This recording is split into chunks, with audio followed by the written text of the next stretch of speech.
Creating recurring meetings in Zoom is relatively straightforward. There are one or two things that you'll have to remember while you're doing it, but once you've created them, it's relatively straightforward to go ahead, send out the message to your entire class or whatever, and have that same meeting ID and that same invite be used for the entire class, which can be very helpful in terms of not only them keeping things straight and you can put it up on Moodle or something like that, but also gets very handy in that you can name the meeting, and thus if you go back into your recordings, it's very clearly labeled what day that was and what class it was. So to do this, you just go to the Zoom web page and you click on your meetings button, and you'll find a block that says basically meetings, you have upcoming, previous, so on and so forth. What obviously you're going to want to do is go ahead and schedule one. And in this case, you can name this whatever you want. As I said, you can name it your class name. You can name it if it's a departmental meeting or something, you can name it that. You can give it a description if you need to.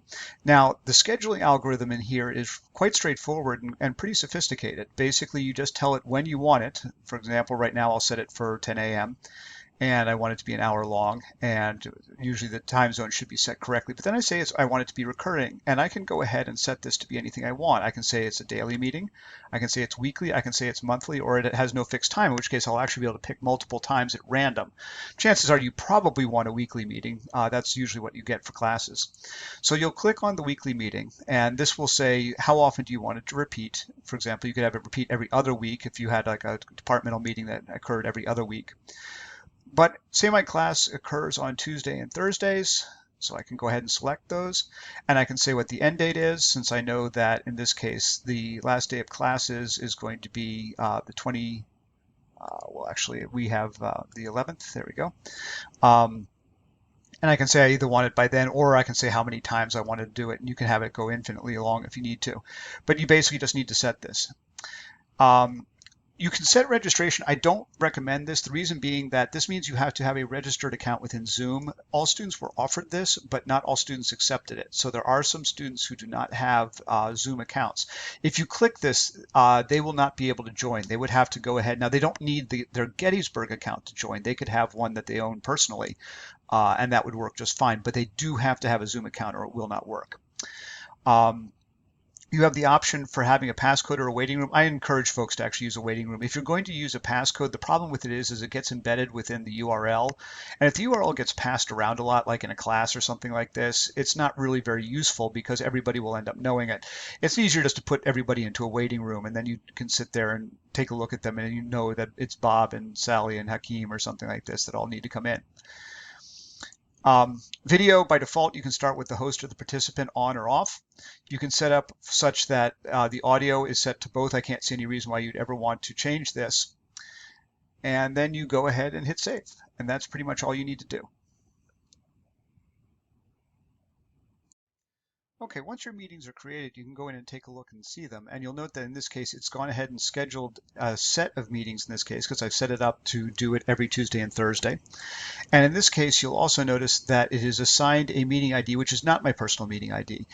This is helpful so that you can make sure that you don't have to hand out, the ID basically that's to you, to everybody. So you can go ahead and do this for each individual meeting, and it will go ahead and be the same for each meeting. So you can go ahead and paste this into Moodle, and you can go ahead and do this quite easily. There's a couple of options you have over here. The first one is to start the meeting. This is fairly obvious. This will start the process going.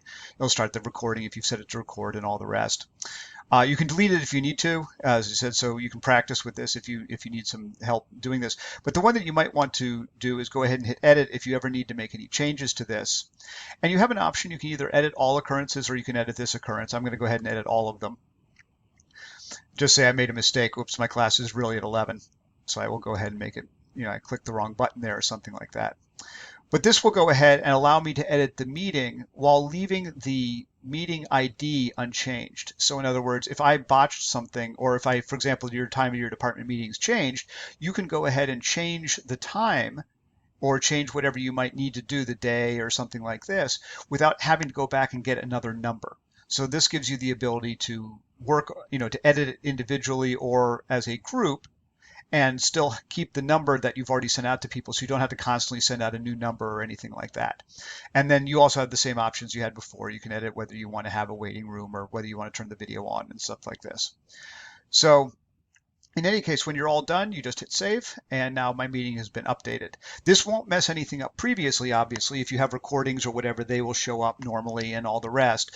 It only edits those specific things. And once you get to that, you'll go ahead and get the meeting page, which you'll see here. And the one thing that you might want to do is there's an invite link right here.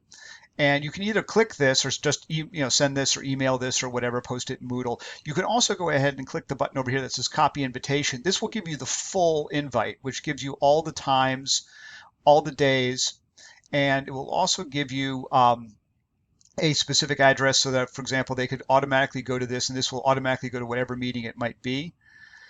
If they want to have it in the calendaring system, you can go ahead. This will export an ICS file that can be read by a lot of calendaring systems. It'll give you the meeting ID. It will give you the phone numbers that you can go ahead and call if for some reason you can't manage to get in with your computer audio or something like that. So all those sorts of things are available to you, and you can just hit copy meeting invitation and then paste that into Moodle or whatever you need it to do. So that's the basics of how to schedule and manipulate a meeting.